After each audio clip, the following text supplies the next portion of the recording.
तारन बिघा गांव में रमेश नाम का एक गरीब किसान रहता था। इसकी पत्नी का नाम सुंदरी था। रमेश के दो बच्चे थे।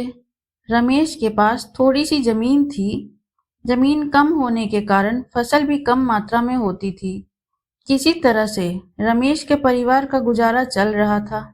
रमेश गरीब जरूर था, लेकिन वह बहुत ही ईमानदार था।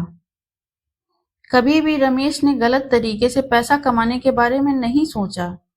रमेश के बच्चे छोटे थे, इसलिए रमेश को उनके पालन पोषण की भी चिंता हमेशा सताती रहती थी, जिस कारण से रमेश और उसकी पत्नी सुंदरी हमेशा चिंतित रहते थे। रमेश अपनी पत्नी के साथ अपने खेत में खूब मेहनत करता, लेकिन उसके मन मुताबिक उतना फसल नहीं हो पाता था कि उसके परिवार का गुजारा हो सके। कभी कभी ऐसा भी वक्त आता था कि रमेश के पास खाने के अन्न भी नहीं होते थे। फिर उसकी पत्नी सुंदरी दूसरों के घरों में काम करके अनाज लाती थी, जिससे उनको भोजन मिल पाता था। गरीबी में ऐसे ही रमेश के परिवार का गुजारा हो रहा था। तो एक दिन रमेश की पत्नी बोली, क्यों ना आप शहर चले जाते हैं, क्योंकि इस छोटे से खेत से हम लोगों का गुजारा तो हो नहीं पा रहा है। ऐसे में आपको शहर में कोई काम मिल जाएगा तो हम लोगों के दिन अच्छे हो जाएंगे। सुंदरी की यह बात सुनकर रमेश देर तक सोचता रहा। फिर उसने अगले दिन शहर जाने का फैसला किया। फिर अपनी पत्नी से विचार विमर्श करने के बाद रमेश शहर जाने के लिए निकल पड़ा। काफी दूर चलने के बाद रमेश शहर के एक रिहायशी इलाके में पहुंच गया। लेकिन रमेश इस शहर में अनजान था। उसका कोई जानने वाला भी नहीं था। वह काफी थक भी गया था, इसलिए एक फल के दुकान के पास छाया में बैठकर आराम करने लगा। तभी उसके पास एक बड़ी गाड़ी आकर रुकी, जिसमें से एक सेठ निकला और वह पास के फल के दुकान के पास फल खरीदने गया।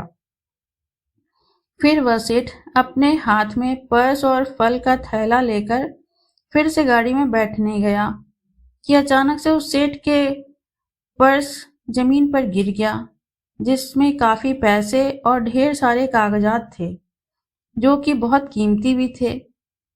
और फिर गिरे पर्स से अनजान वह सेठ अपने गाड़ी में बैठकर आगे निकल गया। तो पास में बैठा रमेश इस घटना को देख लिया था और वह फिर उठकर उस पर्स के पास आया और पर्स को उठा लिया, जिसमें उस व्यक्ति के घर का पता भी था। रमेश भले ही गरीब था, लेकिन वह ईमानदार था। उसने उस पर्स को वापस करने के लिए विचार किया। फिर वह लोगों की मदद से दिए पते पर पहुंच गया, जहां उस व्यक्ति का बहुत बड़ा घर था और गेट के अंदर बहुत बड़ा बगीचा भी था। तो रमेश वहां पर रहने वाले गार्ड को बुलाया और व्यक्ति का फोटो दिखाकर उनसे मिलने के लिए बोला। तो गार्ड ने रमेश को उस सेठ से मिलाने के लिए बंगले के अंदर ले गया। फिर थोड़ी देर बाद वह सेठ रमेश के सामने आ गया और आने का कारण पूछा। तो रमेश ने उसे पर्स लौटाते हुए गिरे हुए पर्स की सारी घटना उस सेठ को बता दिया। इससे वह सेठ रमेश की ईमानदारी से काफी प्रसन्न हुआ और फिर उसी पर्स को देख के उसी में से पैसे निकालकर रमेश को देने लगा। तो रमेश हाथ जोड़ते हुए बोला, साहब, हम भले ही गरीब हैं, लेकिन अपनी ईमानदारी का मोल नहीं लेते हैं। अगर देना ही है तो हम इस शहर में अनजान हैं और पहली बार आए हैं। इस शहर में हमारा कोई जानने वाला नहीं है। अगर कुछ देना ही है तो आप हमें कोई काम ही दिला दें, तो आपका बड़ा एहसान होगा। रमेश की यह बात सुनकर सेठ बहुत ही प्रभावित हुआ और बोला, अगर आप काम चाहते हैं तो आप एक किसान हैं, तो आपको पेड़ पौधों के बारे में जानकारी अच्छी होगी। तो चाहो तो आप हमारे इस बगीचे के लिए माली के रूप में काम कर सकते हैं, जहां पर आपको अच्छी पगार के साथ साथ यहीं रहने के लिए कमरा और खाना भी मिल जाएगा। अगर आप चाहो तो यहाँ काम कर सकते हैं। रमेश उस सेठ को बात सुनकर वहां काम करने के लिए राजी हो गया।